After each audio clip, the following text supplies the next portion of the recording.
And there you had nearly nothing, no X-rays, nothing at all, and so on. So at the end of my visit, the surgeon, general surgeon, asked me, when are you coming?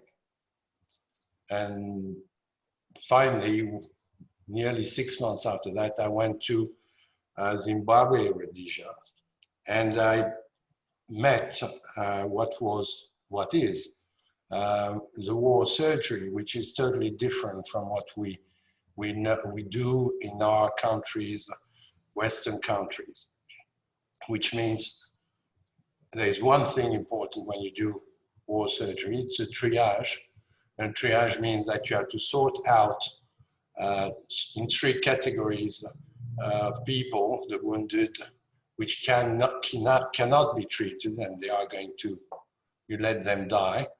The second category is the category of people who are wounded but can wait for being treated. And the third category being the one who need to be operated as soon as possible. And it's clear that it's something which can be difficult, which is difficult, because first of all, you have really to know how to do it. And secondly, you have the power on one side to let people die and others try to make them or to help them to live. And by itself, it's already difficult. It can be traumatic, but I didn't live that as a trauma. I learned that, first of all, and then after that, I went 1 year in Zimbabwe. I went to the Thai-Kampuchean border, and then at that moment, I had a problem with my right hand, which is a problem when you're a surgeon, because you operate, and I couldn't operate anymore, but I could go on with the triage, because the one who's doing the triage doesn't operate, in fact. He has teams behind in order to do the operation. So I could go on with the triage, and that at that time that I joined the ICRC, International Committee of the Red Cross, as a medical coordinator along the Thai-Kampuchean border. That was in the 80s. I'm going to go on quickly. I didn't recuperate my right hand, so I went on as a medical coordinator and a delegate of ICRC, and went to Lebanon, to Iran, and Pakistan, and so on and so on. Specifically in the countries of Middle East, Europe for the jails, and also Middle East and Asia and Pacific. At the end of that, that means after 8 to 9 years, I couldn't operate anymore, and the diagnosis was put by my colleagues as being a tendinitis of the right arm. Okay, and I decided to make a specific studies as a medical tropical doctor in London. I went to London. That was a very calm situation. I was not anymore on the battlefield or in these countries where war was going on. And suddenly one day I had plenty of images coming back in my memory of a lot of people who had triage. I had no memories, I thought about that, but their face came for many minutes. I thought I was becoming completely crazy. I didn't know at all what I was suffering. Then I had other signs like that, which came during this year in London, where I was studying and hoping to join the ICRC again when I was finished of these studies. For sure, I asked myself, what are you suffering from? And I thought really I had psychological disorders or psychosis or whatsoever, but I knew that these memories were real. was not something which I invented. And remember that at this time, very little people were talking about PTSD. And after I came back in Geneva and I established myself as a GP, general practitioner, trying to help people in order to relieve their stress.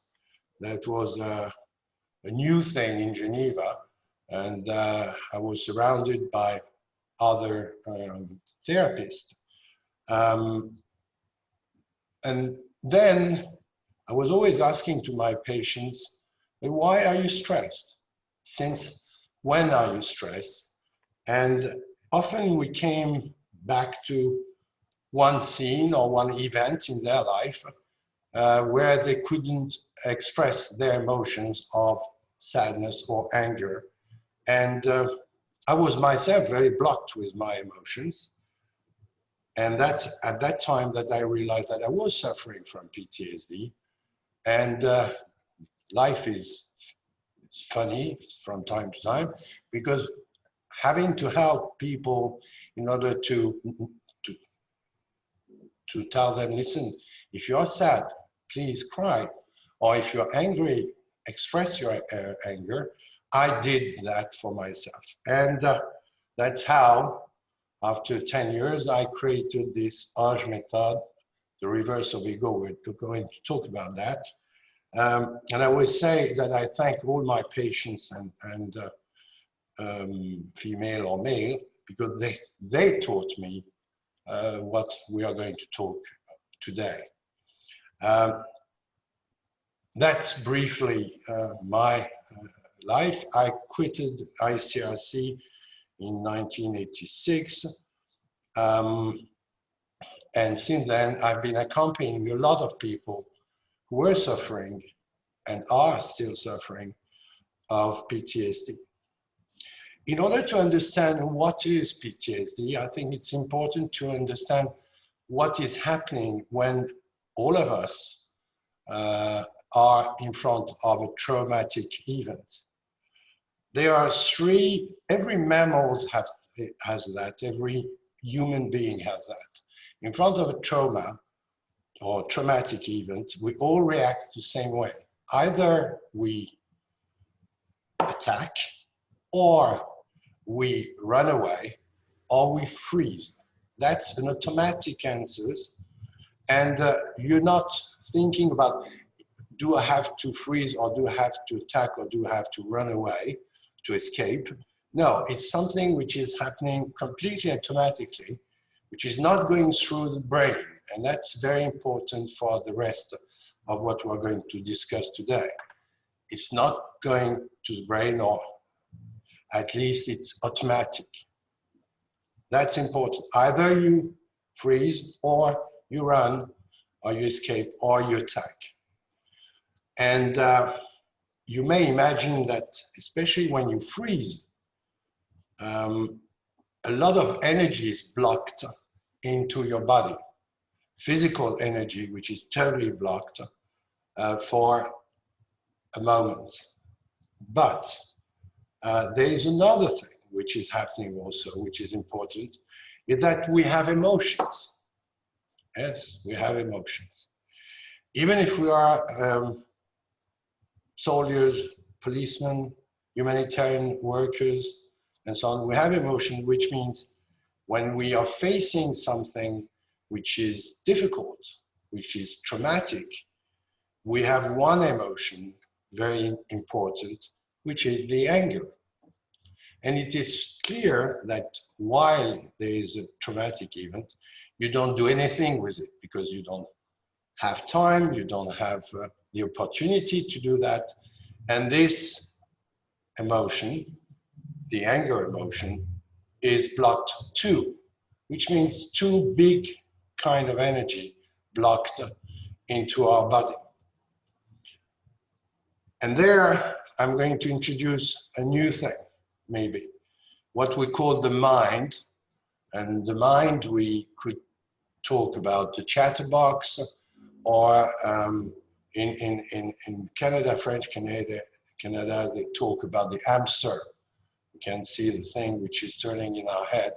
And this mind has three main characteristics. First characteristics, it cuts us off the present moment, which means put us either in the past, and it's called remorses, regrets, guilt. And I'm asking you, are you tense or relaxed when you feel that? The answer is clear, tense. And if it's doesn't cut us off the past, it cuts us off from the present, putting us in the future. And it's called anxiety, fears, apprehension, phobias, lack of self-confidence. And that also brings us tension inside our physical body. The second characteristic of the mind, or the ego, that's another word that I will use, is the one which cuts us off from the recognition, the feeling, and the expression of our emotions of joy, sadness, and anger. And we all agree that if we want to shout and we don't shout, we are going to be tense. Third main characteristic of the ego or the mind is the one which cuts us off from the person we are, from our inner knowledge, from the person we are, with our qualities and so on. And if let's say, our intuition tells us to go on the right side and we run on the left side because everybody is running on the left side, we are going to be tense also. Which means that every time we are tense, we know that our mind or our ego is taking over. Because normally speaking, if we look at kids, the kids don't have mind when they are from birth. What do? They are totally living in the present moment. They don't know what is the future or the past. They are totally expressing themselves. When they are happy, they laugh. When they are sad, they cry. And when they are angry, they shout. And they are themselves completely. So what is important is we must not mix the brain and the mind. The brain is something important that we all have, which can be used in order to make analysis, to think about something, to plan. That's the brain, and if we use it, we don't feel any tension. But if we use our mind, at that time we are going to be tense. Where is the mind coming from? From our education, from plenty of other sources, but let's not forget that this mind is not something in the definition I've asked to admit, is not at all something which has any kind of qualities, okay?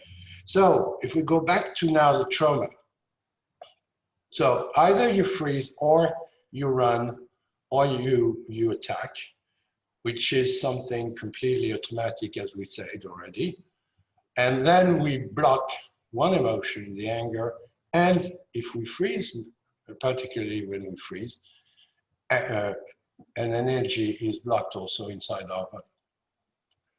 What do you think it's going to create? Tension or relax? For sure, tension.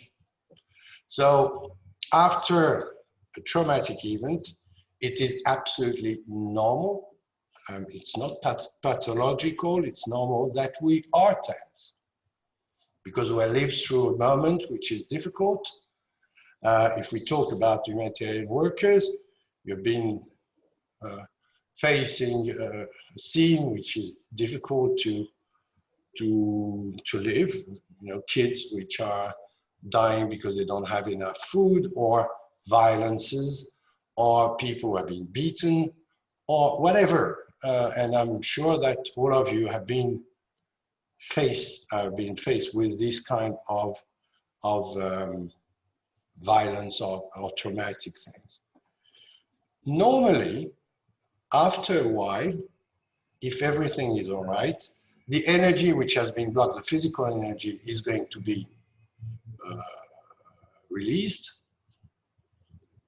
But often, because we're not very good with our emotion due to our education, we keep this anger inside us. Or at least that's what happened to me.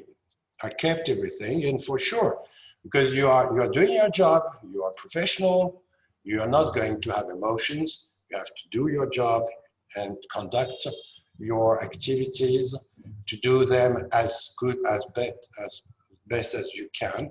And if you're a leader of a team, you must now show any kind of weaknesses. So you block all that and you keep that inside. And that's where problems could happen. If this is blocked too long, it creates a lot of tension inside our body because we are tense and we don't have any time to release it. And if you don't release it after a while, then we can present some kind of tension aggravated by ailments, different ailments. Then maybe, oh, I have difficulties to get to sleep. I wake up during the night. I stand up in the morning and I feel tired. I'm more irritable or vulnerable than I am normally. I have tension inside my body.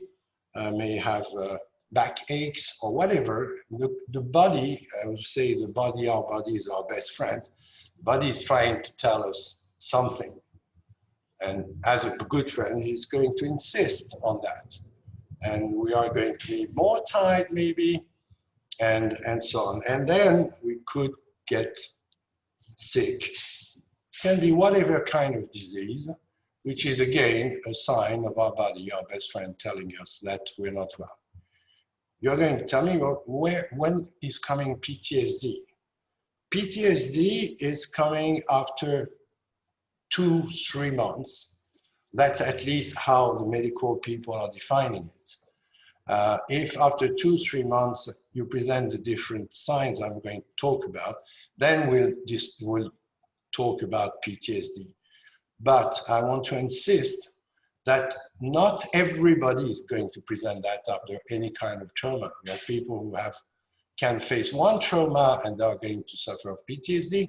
They can have 25 traumatic events and maybe not suffering of PTSD. I thought that I had coped very well with all that, because in fact, during at least 8-9 years, I was well, but after a while, I realized that my right hand, which I couldn't use anymore, was in fact the first sign of PTSD.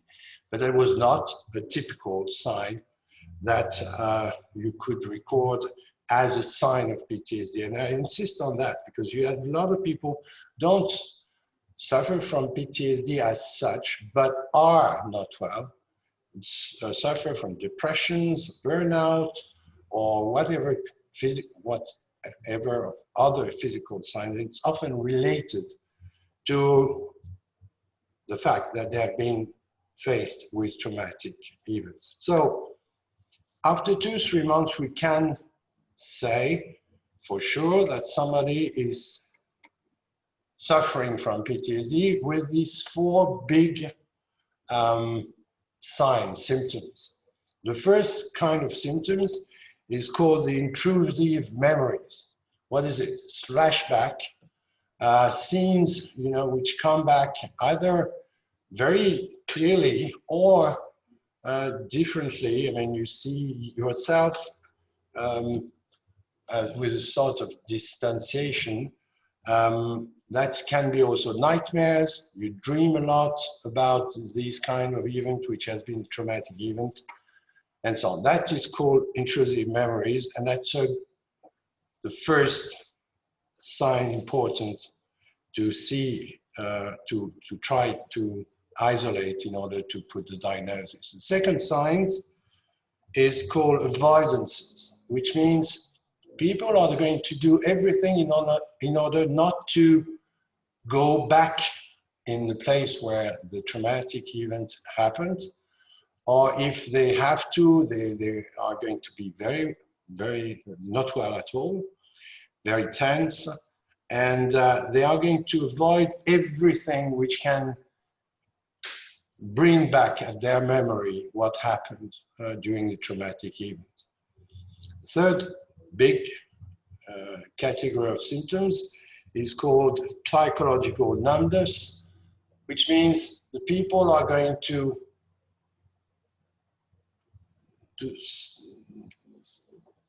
try to stay alone, not to talk, not to exchange anymore with other people, try to they are going to be very negative about their future. They are not going to see their future as they were doing before. And all these signs means, in fact, a sort of a prison in which they try to keep themselves in order to preserve themselves or to survive. The fourth category of sign is called negative alterations. And that's often what we call stress, which means to be hypervigilant, to be hyperreactive to noises or to different things. I would say, if we would summarize, to be stressed, you know, the normal thing. If you have these four categories of symptoms, then the diagnosis can be given and say, okay, you suffer from PTSD.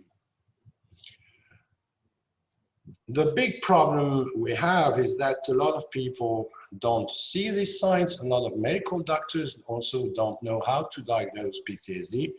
And then you get plenty of other things which happens. First of all, the person keep that for themselves because they are shame, they suffer from shame. I shouldn't be weak.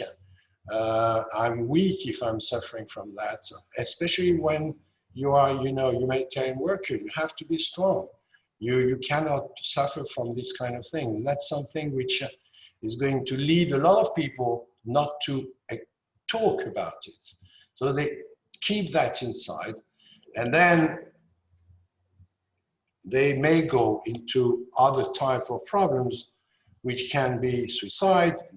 I remind you that a huge amount of veterans from the Vietnam War or other wars in the US committed suicide, and not only in the US, in many other countries.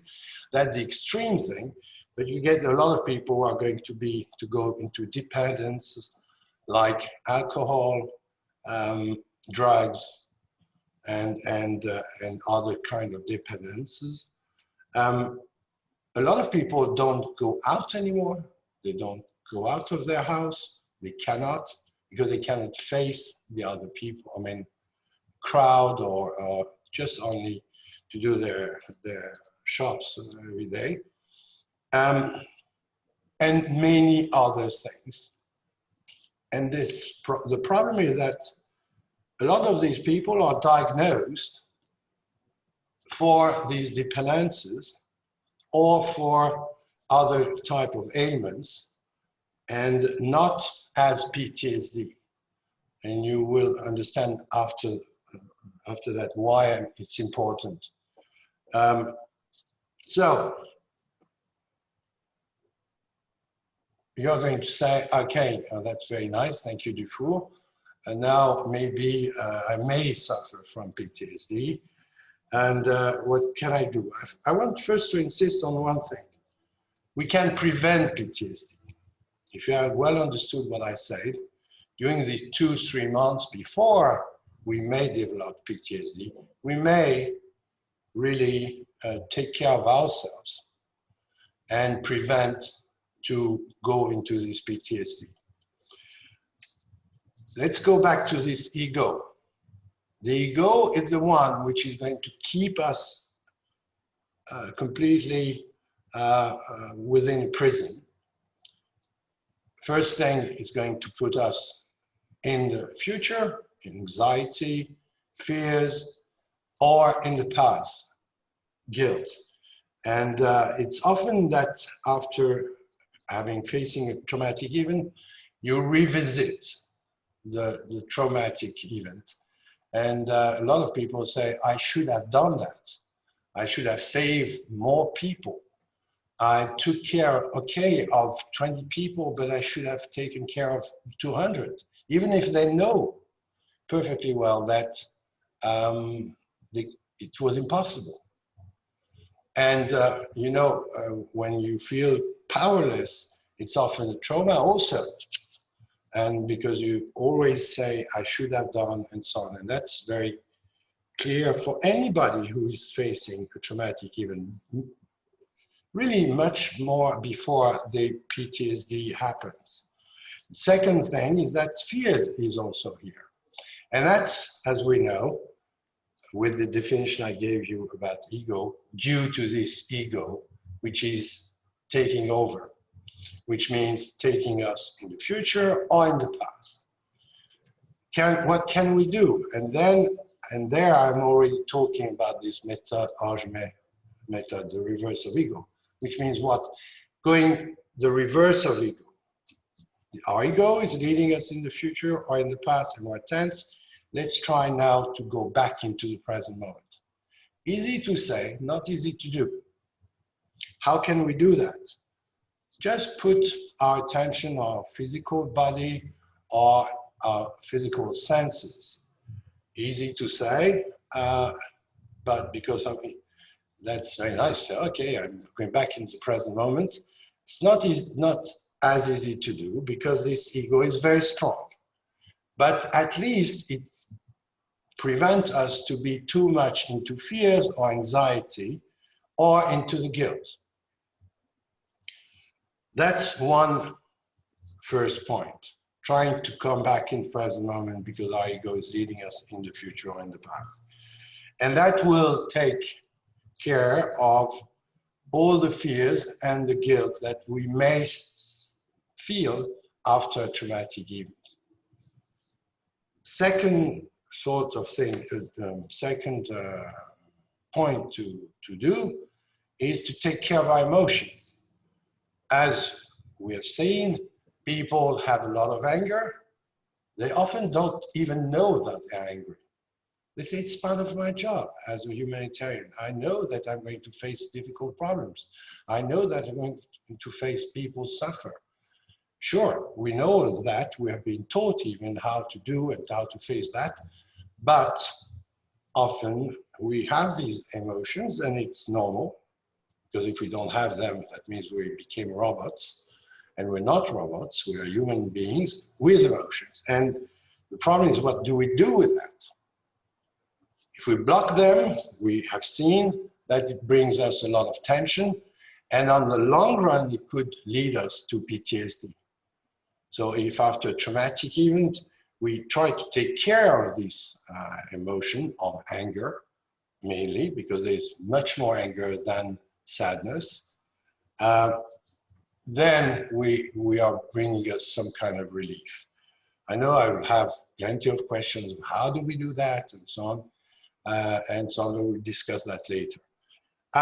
That's the second point, trying to prevent to go into PTSD, which means if I want to summarize, trying to bring us back into the present moment, and then into the present moment to contact the anger and try to express it. We don't express it in front of others. That is done for ourselves. We don't need to go out and say to everybody that we are angry. And to talk about it is not very useful. You have a lot of people who don't want to talk about it. And that's not the proper way to do it. It's just to shout, or to shout into a cover or blanket or whatever you have there, or into your car, and so on. That's a way of getting rid of the anger, which means allowing us to make, because anger is an energy, to allow this energy to recirculate. I hope I'm as clear as possible, but I will answer your question after that. That's a way of preventing it. As soon after a traumatic event, try to, first of all, be back into present moment, which will stop us to go into the future, anxiety and so on, or in the past, guilt and so. But being in the present moment to allow ourselves to contact the anger which has been blocked during the traumatic event or the many traumatic events, and to allow us to get it out, which means to express it.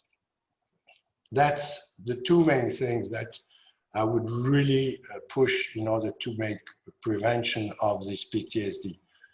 And I'm pretty sure that we should have, I say we should have in every kind of organization, the sort of room or place where people could, at the end of the day, go there and express.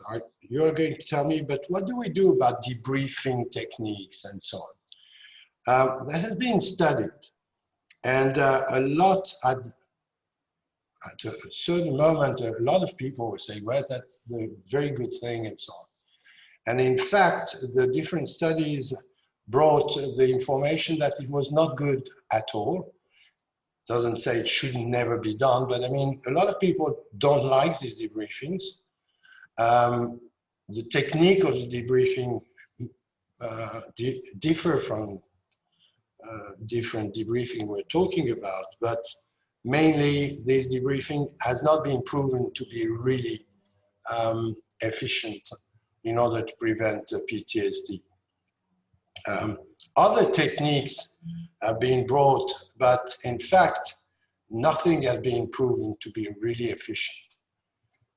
What is very efficient is really to get out this anger, because if it's blocked, then we are going to be in the PTSD, typical PTSD, and so on. And then again, what can we do? So I'm going to repeat it and repeat it and repeat it.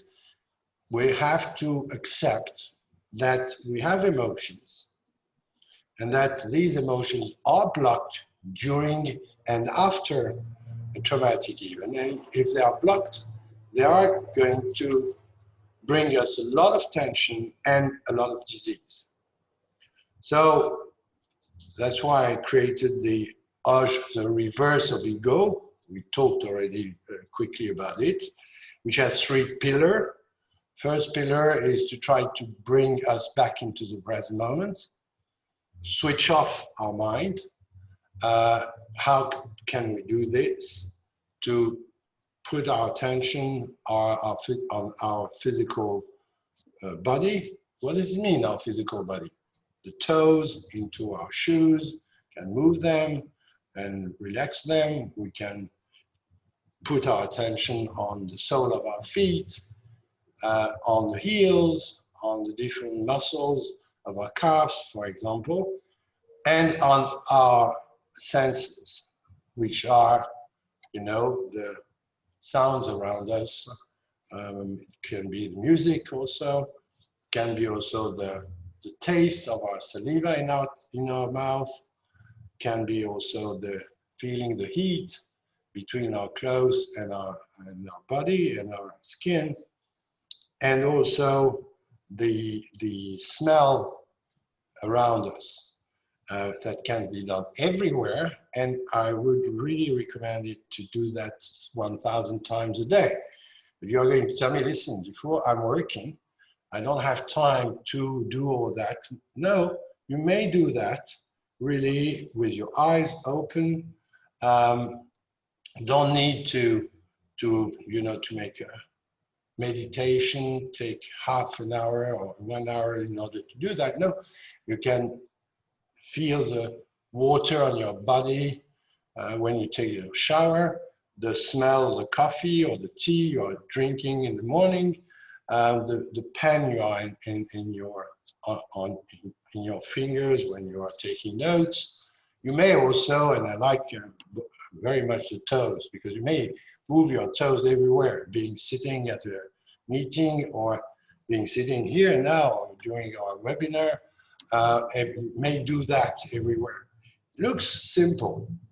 It is simple, but I bet that after 5 minutes, you're back in with your mind, again tense, because in fact, we forget to do that, and we're not very used to do that.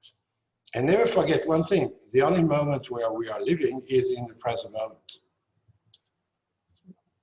And that is preventing us to be too much in the fears or anxiety or into the guilt. That would be very easy if it would be as simple as that. The problem is that when we go back into the present moment, we are with our emotions. And if an emotion has not been lived 2 years ago or 2 minutes ago, it's still here in our present moment. Still here 8 years, 20 years after the event. And if we don't do anything with that, then we are going to be tense again. The mind is going to take over again, and then we are going to go back into our fears and our guilt. And we can play like that as a yo-yo. I'm back in present moment, but I'm feeling tense again. Yes, because there's anger, but I don't recognize it, or I don't want to recognize it. I don't want to feel it, or I don't want to express it, or I cannot do that. And then we're going back into the present, into the future and the past and so on.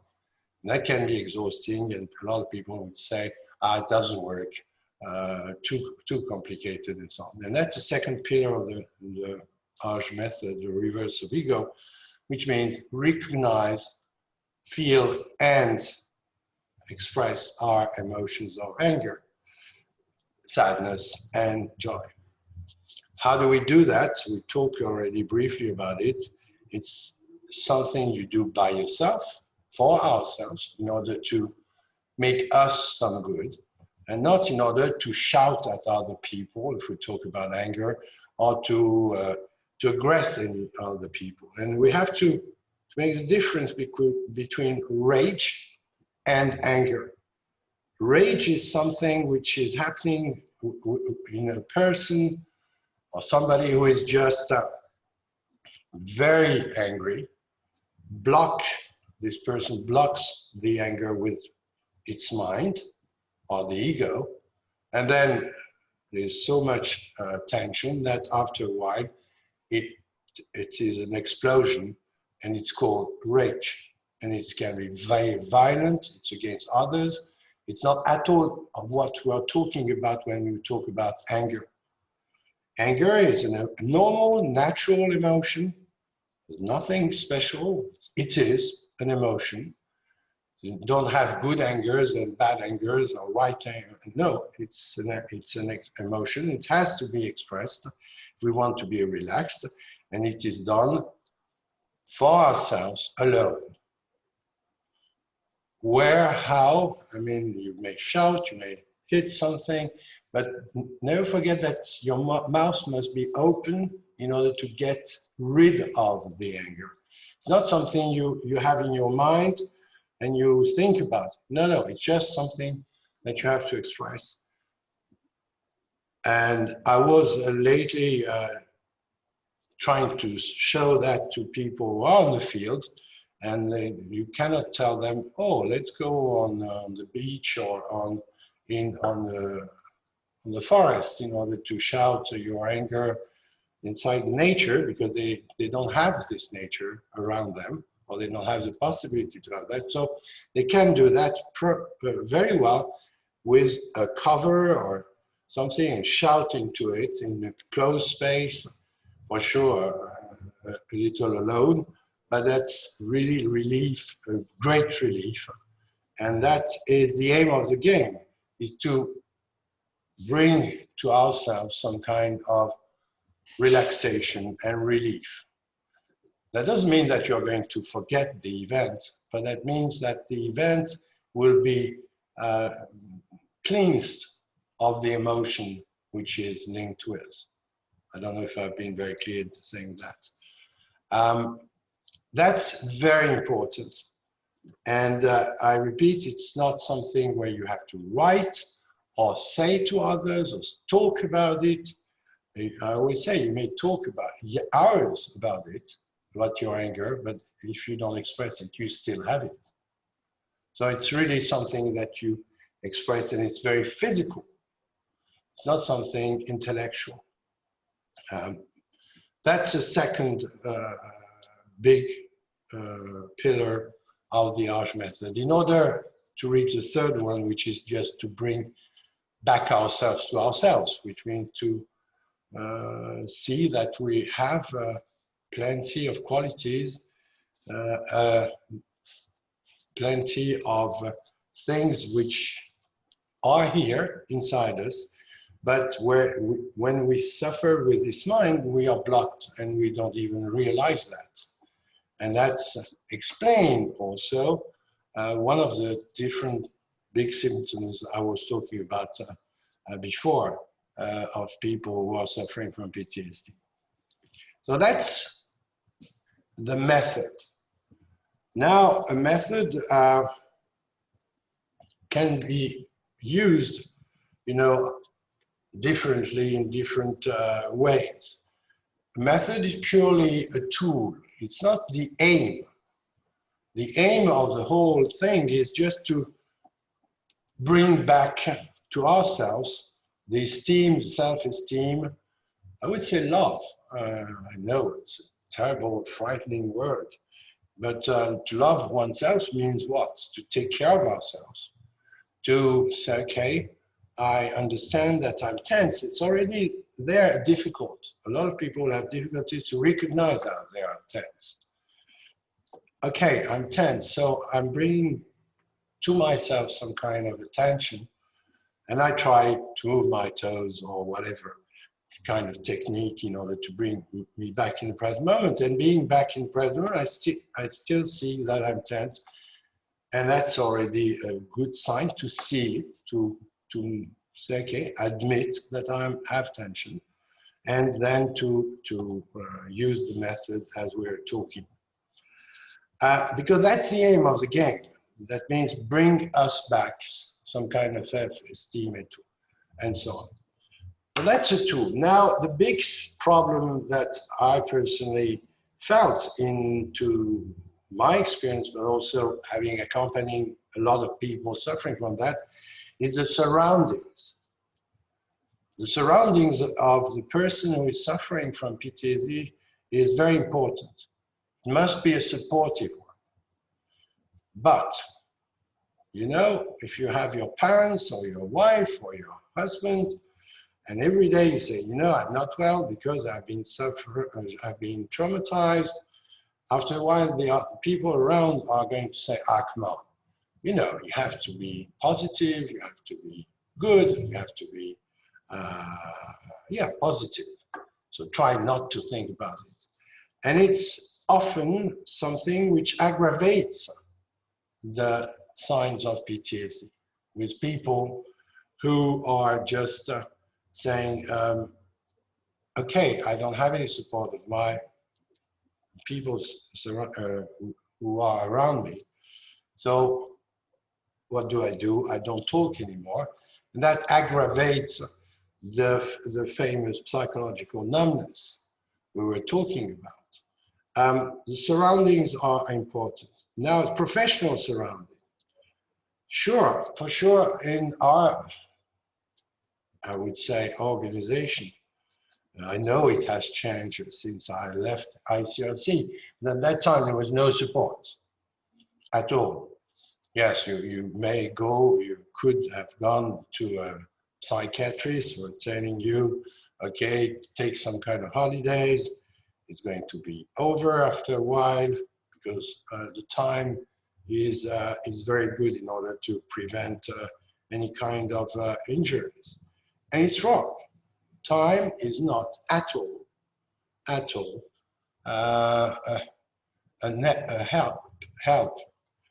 20 years after that, you may suffer from PTSD, and during the last 20 years, you didn't have any signs. And that's often the case with people like policemen or even soldiers or humanitarian workers.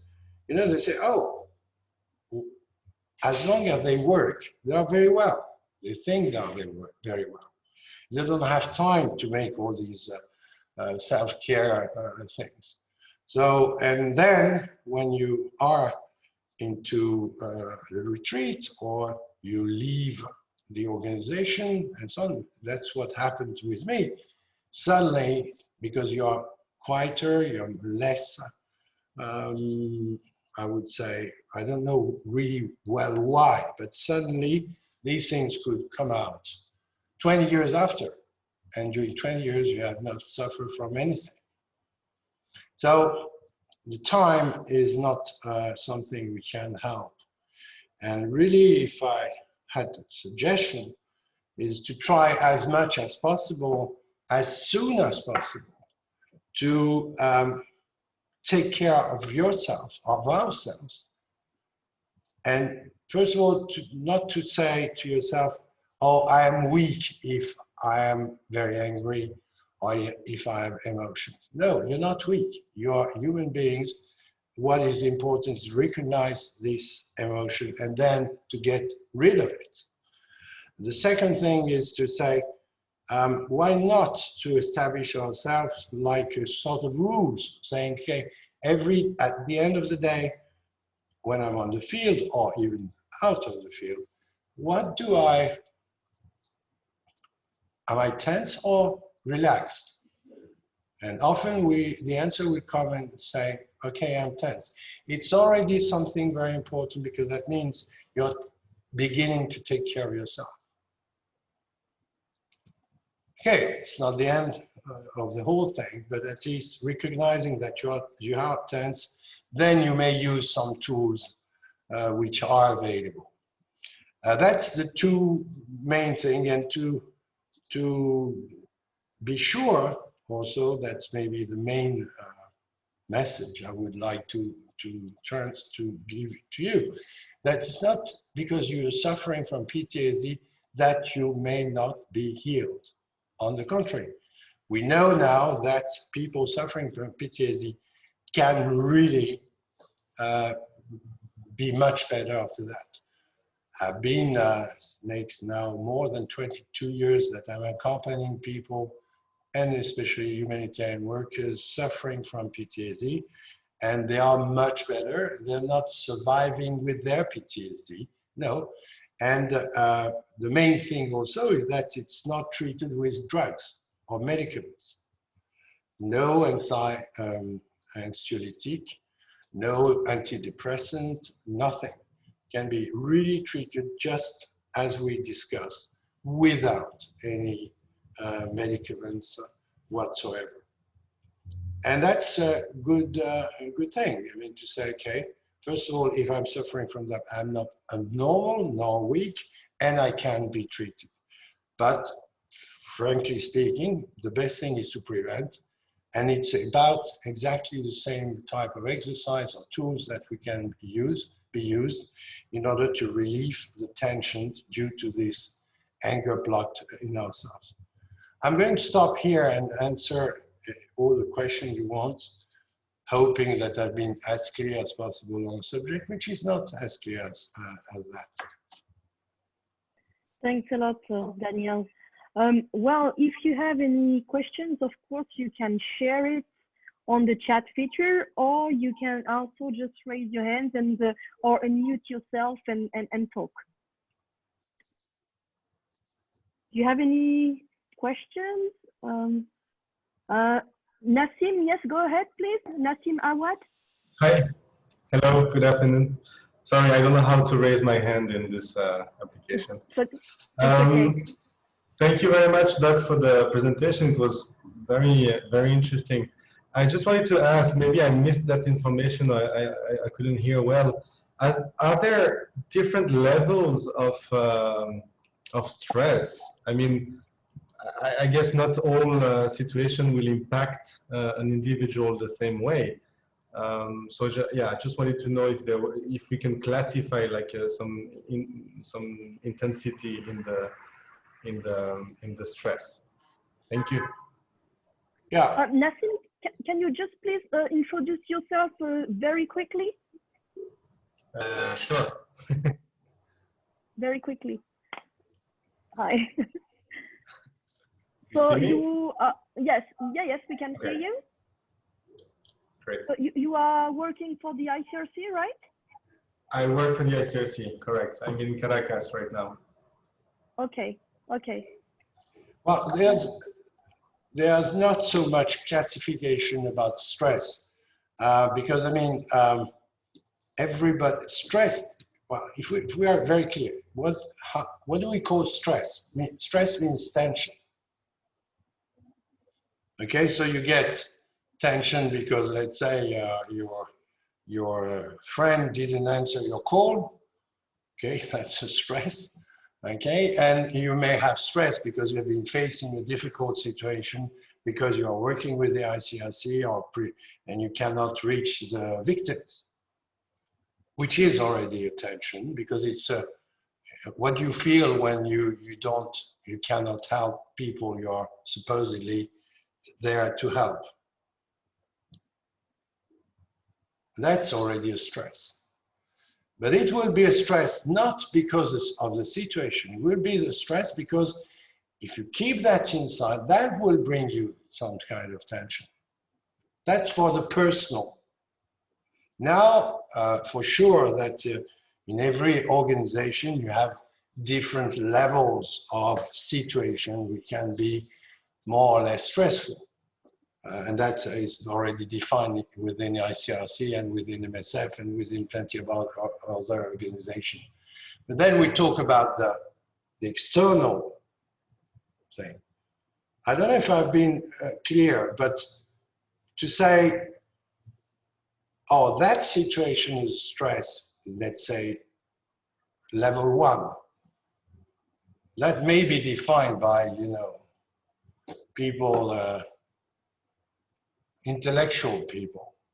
But you get to stress 1 situation, let's say, which may be very stressful for some people and not at all stressful for others.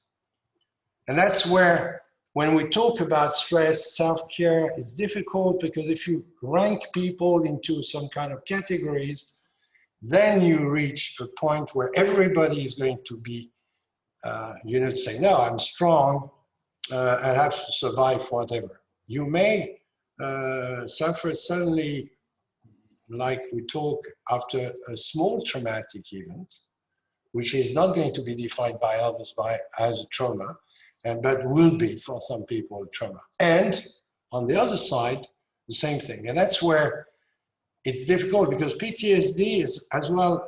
For PTSD, you say, how can it be that people are going through different stressful situations and at least don't suffer from PTSD, and others, the first traumatic event, they suffer. And the science today cannot tell you why, how, and so on. So I don't know if I answered properly to your question, which is an important question, but my answer would be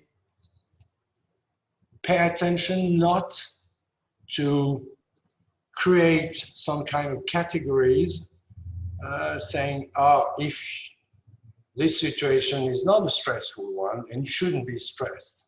No, we can be facing situation and we're all different. And the important thing is that within an organization to say, okay, you may suffer from that. And it's not a problem. The problem is how do you take care of that as quick as possible in order, first of all, to be much better. And secondly, if we talk about an organization, that the organization can go on with you with all your qualities in order to go on our work. Thank you. Welcome. Thanks a lot, Nassim. The next question, Job, could you please introduce yourself and ask your question? Yes, thank you very much, and also thank you, Dr. Dufour, for your lecture. I think, at least for myself, it was very, very recognizable, a lot of the things that you have mentioned. And what you also said at the end, the fact that the organization also takes part of it. I'm a former humanitarian. I will not mention my organization. I left my organization a couple of years ago, and I have also been diagnosed with PTSD following my return, exactly 3 months after, as you mentioned. And I ended up having a treatment with EMDR, which was completely new to me. And I was wondering, how do you see, as a professional on this topic, the EMDR as a therapy and how that can be applied? Thank you. Well, I wrote a book, but it's in French, and I talked about the EMDR, which is one of the techniques which can be used to try, just to explain, it's you try to make follow the eyes of the person who is treated, and it's after a while, that's very schematic is what I'm explaining, after a while that is supposedly bring some kind of emotions outside, and it works for some people. It doesn't work for others. The only, and it was in fact invented or not found by an American woman who was just walking into the nature, and we noticed that when she was looking, that it bring for her some kind of emotion up. So that is working, and it's bringing some kind of emotion, and that can be helped. I'm working with somebody who has been working with EMDR for many, many years. If it doesn't work, the emotion out, and if it's not used as that, and it's used as a sort of new tendency, actually, to say, okay, it's going to bring the equilibrium between the left and the right brain, I don't believe in that. To bring that, the emotion, that's good. But if you are a therapist using that, you must have really a place where people can explode and express their anger. And that's where I have some kind of, in French, I would say, some kind of réserve. I don't know how to translate that, because the therapist has to be really experienced. But it is a good approach in order to familiarize people with their emotions.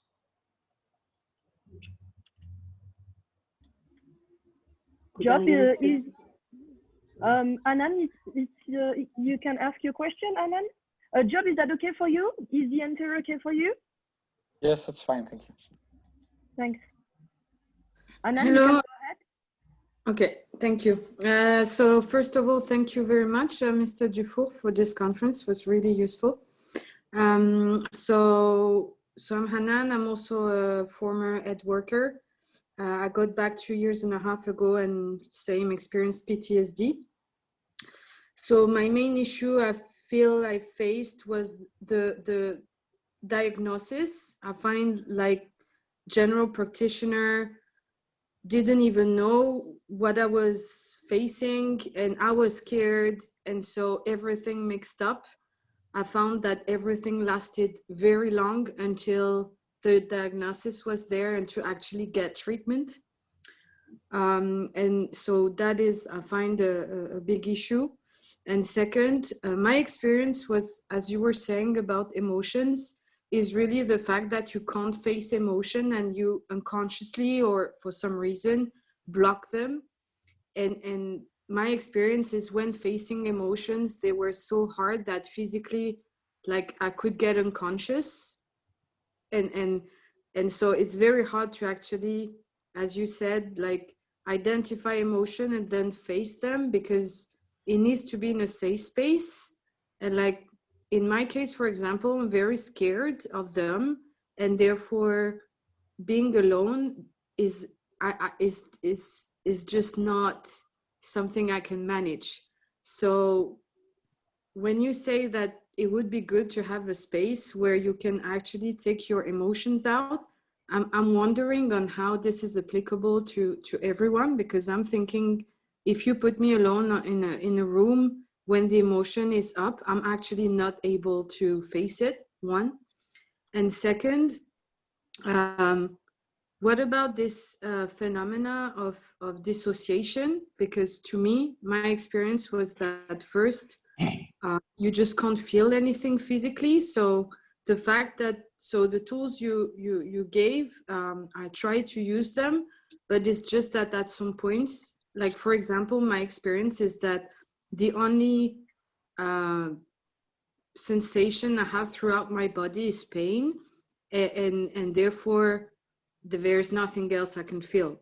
So how do you actually, you know, connect with all this, with all these, let's say, walls? Because it's either you feel your body, but it's so painful that it's not nice. One, and two, emotions, because if they're blocked or if they're too strong, how I haven't found so far tools that, you know, are useful to actually manage all this. Thank you. Okay, there's two parts in your questions. First of all, I would answer to the first part, which is,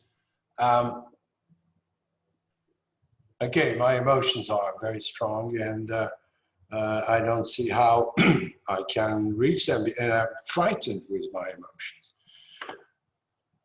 Okay, that means what? That means that if you're frightened, that means that your mind is taking over. If your mind is taking over, at that time, the first thing to try to do is to really bring you back into the present moment, because frightened means I'm scared about what will happen if I'm expressing my emotions. So the first tool is very important, and thanks for your question, because I didn't stress it as much as I should have done. First of all, to try to be back into the present moment. Doing this kind of exercise in order to bring you back into the present moment, that means getting rid, not immediately, it's not, you know, magical, but getting rid of the fears, the frightens, saying, if I'm going to feel my emotion, then I'm going to explode and I'm going to be suffering a lot. Now, this mind is very clever.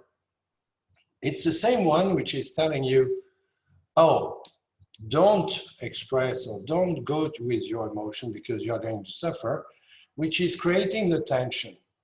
And at the same time saying to you, if you do express, then you are going to suffer more. And it's the contrary. The truth is that you suffer because these emotions are blocked by your mind. So we go back to the mind again and say, really, first step is to try to either do that because it moves your toes, or breathe in, breathe out, in order to really be back into the present moment and accept the emotion. But, and that's maybe very important also to stress that, it's not, you shouldn't say, okay, I've been traumatized by that. I have to go to the emotion which I've been blocked during this event. It's exactly, to try to do that will be impossible to be done. But to say, okay, I'm angry, or I'm sad because I can't get out of my flat, or I have to be supported. And what do I feel about that? You know, like if you progressively to accept that you have emotions, and if you do express them, little emotions, daily life emotions, that makes you a little more relaxed. And the more you do that, the more you'll be accepting, first of all, that you have emotion, and these emotions are not bad at all. What is bad is what is bad, is to block them with your mind. Now, about the dissociation. Dissociation is purely, I know the medical world is talking about dissociation as it is a psychosis, whatever. No, it's again a sort of protection that your body is bringing to you in order that you don't suffer too much and so on. But that's very frightening because telling you I'm completely crazy. Again, try to go back into the present moment, which is the thing to do as much as possible. And then progressively, you'll see that you'll be able to do that by yourself, or to, at that time, maybe to join some kind of retreat or things like that which are organized. If you go on my site, you will see that but I don't want to make some kind of advertisement for that. You have some kind of sessions that you can join and in order to train to this kind of approach. I hope it was a vast question and so on. Now about the diagnosis.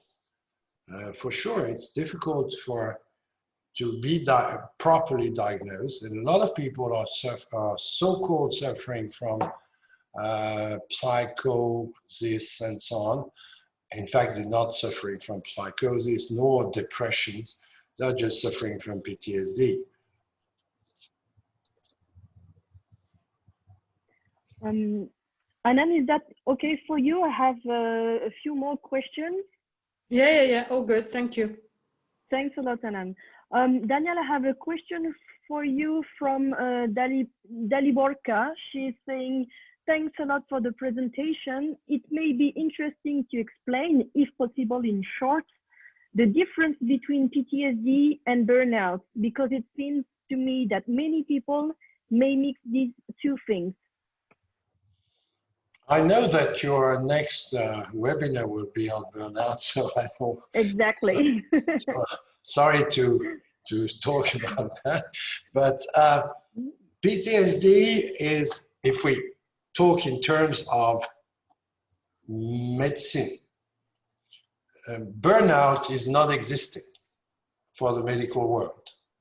You are either depressed or you are, I don't know what, but it's not defined. But if we want to summarize, that means you are working and your work is overwhelming you and you're not facing anymore, or you cannot anymore do your job properly because you are too much invested into it and so on. PTSD is very clearly defined, at least since 5 or 6 years. And it is these 4 categories of symptoms I'm telling you. That means it must be happening after a trauma or traumatic event, and with 4, and it's 3 months after the event, with 4 categories, which are called avoidance, intrusive memories, flashbacks, nightmares. Second, avoidances. I do everything in order to avoid to talk or to see or to whatever about the event. Third category, the psychological numbness. 4th category, the negative alterations. I hope I've been concise enough. Thanks a lot, Daniel. We have now, I hope it's okay for everyone. And yes, as Daniel said, the next webinar will be on the topic of burnout, so we will have time to discuss about it. The next question is from Nasser. Nasser, if you could please introduce yourself a little bit and ask your question. Yes, thank you very much, Ellen. Thank you very much, Dr. Dufour, for this presentation. I could actually feel in the descriptions of some elements of PTSD, some elements of like I self-identified with some elements, and then it led to a fireworks of other elements. My first question actually would be about so the process of because you mentioned the self-acceptance of being of having these symptoms.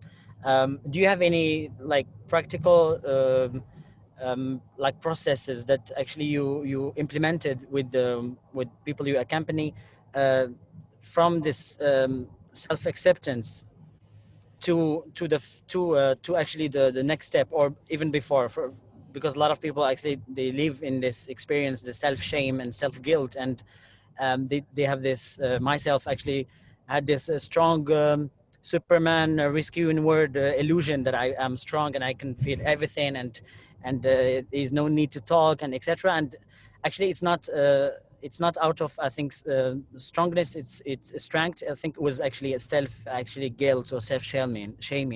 So I would like to know how do you accompany the transition between self-shaming to self-acceptance and then to actually self-improvement and more. Yeah. My second question would be briefly, how do we maintain or achieve the balance between not over emotionalizing and at the same time is not over intellectualizing, because sometimes when we want to deal with feelings, sometimes we take some distance because emotions are frightening, and so we intellectualize. And I think sometimes for me it was actually helpful to intellectualize and not go into a lot into emotions. At the same time, sometimes it can be very also bad not to go into emotions, because then we don't deal with the real real problems out there. Yeah. Thank you very much, Dr. Dufour. Welcome. I begin by the second, because that will be a link maybe with the first question you asked. Emotions are normal. I don't like the name normal, or natural. Never forget that we all have been babies, and what were we doing when we were sad? We were crying. What were we doing when we were angry? We were shouting. And what were we doing when we were happy? We were laughing. And no shame, nor anxiety, and so on. I'm talking about little babies. Then we've been educated, and then we've been taught that you get good emotions and bad emotions. And anger is a bad one. Happiness is a good one. Well, sadness is maybe not too good if you are a boy, and anger is not very nice for a little girl. That's all these kind of sentences which are now bringing us as an adult to say, oh, I shouldn't be too much emotional. What does it mean to be too much emotional? Doesn't mean anything. We all have emotions. What is bad is not to have emotions. What is bad is to block our emotions. We are with our mind or our ego. That's very important to stress that. I know it's not the common language which is used, but I would find completely abnormal if you would tell me that I have no emotions. I would say, come on, impossible. So to be too much emotional, what does it mean? I don't know, because you get a lot of people speaking about emotion. Let's remind you and all of us that we have emotions, and that what is bad is to block them with our mind. Now, if you block them for a while, for sure, you may become too much emotional, which means you're going to cry for nothing because you're tense, and that brings you to cry because it's a sort of stress reaction, as well as maybe if you are too much angry, you may come to the rage point. And that would be called too much emotional. Now, I hope I've answered these things. That means we do have emotion. Let's try to live them. For sure, anger, we cannot live them now in front of the people or in front of everybody. And that needs to take some time in order to be alone, in order to allow ourselves to live that. Now about this, I don't know if I understood very well your first question, but the sort of how to go to the acceptance, and as well at the same time to take care of ourselves. What does it mean to take care of ourselves? I think the first thing is to just these small questions, is to say, okay, am I tense or relaxed? I always say to my patient I've been accompanying, how long does it take you to notice that your wife or husband or friend is tense? And they say, okay, fraction of a second. How much energy do you need in order to see that? And they will answer, no energy, no time. Okay, that's already taking care of yourself. That's already the self-care beginning. And if you ask you this question every hour or every 2 hours, you will see that many times you will answer, okay, I'm tense. Okay, tension means my mind is taking over. And then to say, okay, I'm going to move my toes. That looks ridiculous, maybe. That looks not very intellectual, but it's very efficient. And it's already the beginning of any kind of self-care that you can do everywhere in the world, in every country, and at any place. That's already to take care of yourselves. Now, the more you do that, the more you're going to reach a level of self-acceptance, and also to say, okay, now I know a little more how to take care of myself and to bring to yourself your own solutions. I don't know if I've answered your question correctly, or I've been very clear, or enough clear, but that's what I would have said in order to answer your first question. Nasser, is that fine for you? Can we move to the next question? Yes, thank you. Thanks, Nasser. Thanks, Daniel. Martin, please, you can go ahead. Yeah, hello, everybody. Hello, Daniel. Nice to see you again after all these years. I was just wondering, because you have been talking a lot about anger, and I wonder why you don't talk so much about fear, because the trauma is linked to a situation where we are facing a death of others, or potential deaths, our own death, or, you know, you have been so much on the anger and rage, and very little about the fear that is provoked during a traumatic event. And I would have liked to hear you a little bit more about that. Thank you. I didn't talk about fear because if you are facing a trauma or living a traumatic event, while you are living the traumatic event, you don't have any fear. I know that I'm going to be, you don't have any fear, and everybody who has been living a traumatic event, if you go back into the traumatic event, if you have the memory of it, you will see that you don't have any fear. On the contrary, you are completely in the present moment. Your senses are completely wide open. You see, you know, the surroundings very clearly. You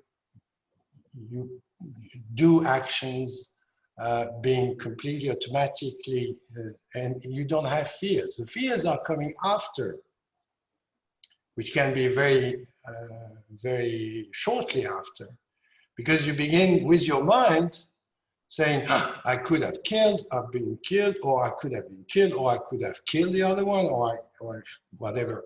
And then that's the work of the mind. And that brings the tension due to the fears, anxiety, and so on. And that's where, in fact, I was suggesting that if you act as quick as possible, bring you back into the present moment, feel the, and that's where I'm talking about the anger, to say, oh bloody, I've been facing that, has been imposed to me, I've been threatened by people, then, and to live this anger, that will be fine. If you don't do that, then the anxiety, the fears are going to take over and will be very important. And that's why PTSD has been classified for a long time as being an anxious disease. And in fact, for sure, there is anxiety, fears, but this fear and anxiety is linked not at all due to the trauma itself. It's linked to the mind, which is then taking over after having blocked the emotions and so on. Thanks a lot, Daniel. I have a question from Job. Job, would you like to ask it orally, or would you like me to? I don't mind asking it orally. I sent it to you directly because I wasn't sure if it was in the scope of this discussion. But I'm wondering, maybe also in the opinion of Dr. Dufour, to what extent we can consider the role that employers play in supporting humanitarians during their time working there, but also maybe specifically in the aftercare. I know, as you mentioned, it has changed in the last couple of years, but I do think that there's still a lot of ground to make when we look at how organizations deal with these kind of things. Because as we mentioned with yourself and also others here in the call, these kind of symptoms very often only show 3 months after, most of the time in a safe environment or in a more calm environment when you're no longer working for that employer. And in some cases, employers will simply say like, oh, well, you're no longer an employee, so now you have to deal with it yourself. Whereas they are the ones who have put you in such situations. So I'm wondering to what extent we can consider the role, or maybe the supposed role, of employers in the caring for avoiding, but also in the aftercare when it does happen. Vast question, vast political question. I know quite well the different organizations and so on, and I know for sure that today, I'm talking about today, the big organizations are not ready at all to link the work they're doing to any kind of suivi, follow-up after that, and say, okay, we are responsible as an organization for the PTSD or other type of ailments and so on. What I think they are coming to is to admit that a briefing should be better, that maybe some kind of self-care should be taught to different people who are going on to the field. You may imagine that if they say, okay, we are responsible, they will have to pay a lot of money, which they don't have or they will not find whatsoever in order to take care of you and others. So I don't want to be pessimistic, but if we are realistic, I think the best thing would be that maybe it would be very good already that there are briefings or way of teaching to people how to take care of themselves. Thank you. I think I would agree as well. But I also think the discussion should not end there, right? And I believe that that's a discussion that should be had, because as humanitarians, we take care of other people, and we work in refugee camps and IDP displaced camps, and we provide mental health to our beneficiaries, but then we do not care for the mental health of our own staff. It sometimes finds a bit contradictory. And there's other organizations such as, ministries of defense who have taken that responsibility and are very serious about it.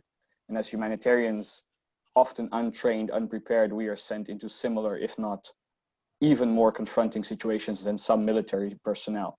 And I think that's something very serious that organizations should consider. I fully agree with you. And above all, what is also very important to underline is that you get now plenty of people, local people, who are already working on the field, frontline. And these people are much more exposed, and they should be taken care somehow on the field by people specialized into that. But 3 dots. Is that okay for you, Job? Yeah, I have a question from Maria Danielle. The very fact of venting anger as a strategy may in some cases increase anger instead of reducing it. No. No, that's a question that has been often asked, or even not asked. Some kind of people say, if you bring the people with their anger, they are going to be much more angry, and you increase the anger created by your own mind. That is based on analysis, on works, which has been proven completely irrelevant. So no, that's wrong. The more you do express, I'm not talking about talking about it. To express, and that may be a good point to point out, you don't express doesn't mean to talk about it, doesn't mean to turn into circles into that. That's a typical psychiatrist approach, which means let's talk about it, let's de-dramatize it, let's make that this anger becomes a little less and then acceptable and then digested. Yeah, that's a very nice theory. My only answer to that is that it makes more than 40 years that some kind of therapy has been trying to do that, and among them the cognitive behavioral therapy, and it doesn't work. You get still, and there is a big study on that, meta-analysis, which means bringing together a lot of analysis and trying to find out what is coming out of them, that still after 40 years, you get 70% of people who have been diagnosed with PTSD trying to use this cognitive behavioral therapy, and that you get still 75% suffering from the same symptoms. Thanks a lot, Daniel. We have here something from Dali Borka, who's saying, yes, thank you. What we could do for resident colleagues who live their entire lives in war zones, do we have to do the exam on PTSD before we hire them? Not an excuse for organizations and their ethics of care, but also a valid question on where is the fine line of accountability and responsibility between me as individual and my organization. After all, militaries of UK and USA knowledge the problem only when it became a pandemic among the troops. Voilà. Vast question. No, I don't think you should do any kind of a PTSD evaluation before hiring anybody. Because, I mean, first of all, you have to have the personnel to do it. And secondly, you know, you may hide that very well if you want really to be employed. I mean, you will hide plenty of things, which is not very good. And now, the rest of the question, really, I don't have the answers. I'm not representative of any kind of organization, but I know one thing, and that's maybe, it's important to underline it. It is clear that now the trend, which was not the case when I was on the field myself, is very much to use local to work in their own country, and which is definitely for them a very, very difficult situation, because I mean they are not only faced with trauma that we could be faced as a, let's say, an external person, but also because they are living there, which add some kind of tension, not some kind, a lot of tension, and possibilities to suffer after a while of PTSD. But they do suffer from PTSD, which they're going to take care of them. Where you don't have any psychiatrists, you don't have any, you have nothing left.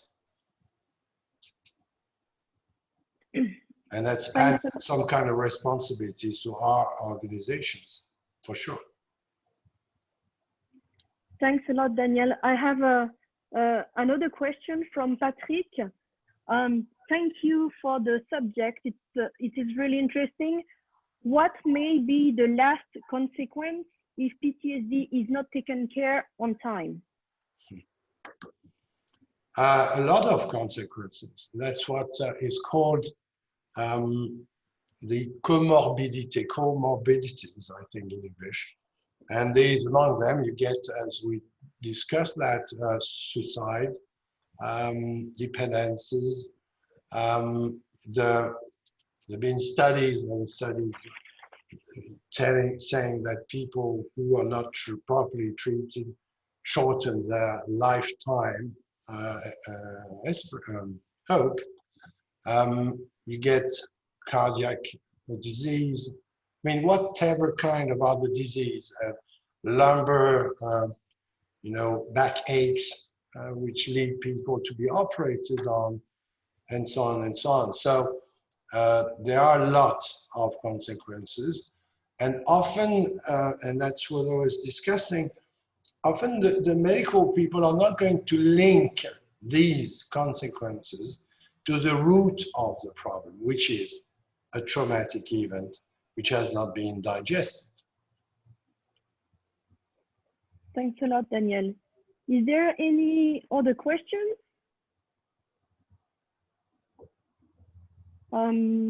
Okay. Well, we are arriving slowly at the end of this webinar, so I would like to thank you all again for connecting from all around the world and from several organizations. We will send you in 1 or 2 days a kind of survey to ask you how it was, if there is any other topics that you would like CoCreate Humanity to raise up and to discuss about. As Daniel said, we will have our next webinar on the 14th of October with Kate Roberts, who's here with us this evening. And of course, we will advertise on the social media for the registration, etc. But please do not hesitate to respond to a survey and to let us know what you need, because CoCreate Humanity has been created because of humanitarian workers and for humanitarian workers. It's really, please really keep that in mind. If you know anyone who needs to talk, to share, just spread the word and let them know that CoCreate Humanity is here for them. If you have anything else to say, please do not hesitate to write us an email as well. And we really hope that you enjoyed this session with us. And Sébastien, Christophe, is there anything you would like to add? No, it's a pleasure. Thank you to all. Yeah, and thank you a lot to Danielle for being available tonight to talk about this this issue of PTSD. I I pick up a lot of very interesting, very basic understandings from PTSD and what it can grow into and how to approach it. So I think this has been a very helpful session. And thank you for being available to do that for us. And I also like to thank Helen for organizing the evening. Helen did all the emailing work, and thank you for also leading the session tonight. I very much appreciate that.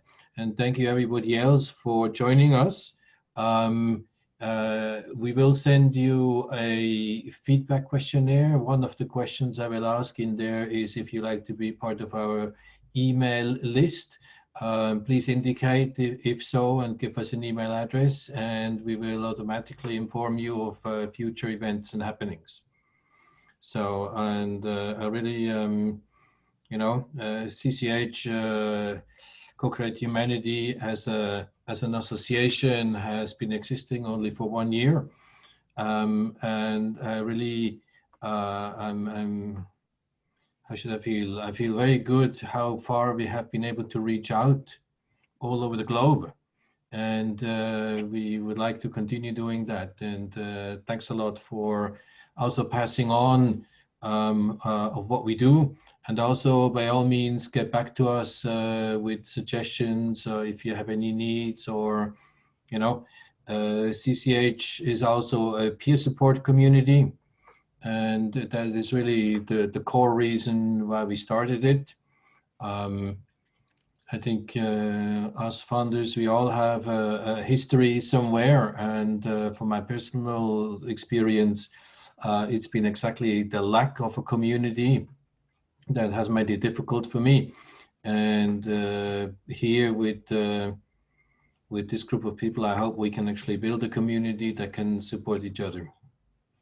And it's not like with employers where we say, okay, after the contract is finished, we're not responsible anymore. Really, our philosophy is that we're here to stay, and that we would like to accompany people throughout their lives into retirement, because issues, our humanitarian experiences, and the impact we suffer from it sometimes will stay for us for the rest of our lives. And that's for how long we really have to deal with it and help each other.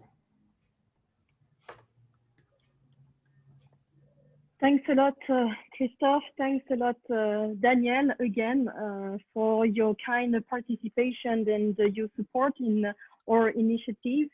And thanks again, thanks everyone for being here tonight. I really hope that you enjoyed the webinar, and we hope to see you again next time for the next webinar, which will be on the topic of burnout. Have a great evening and see you soon. Bye. Bye-bye. Bye. Thank you. Bye. Bye. Bye-bye. Thanks a lot.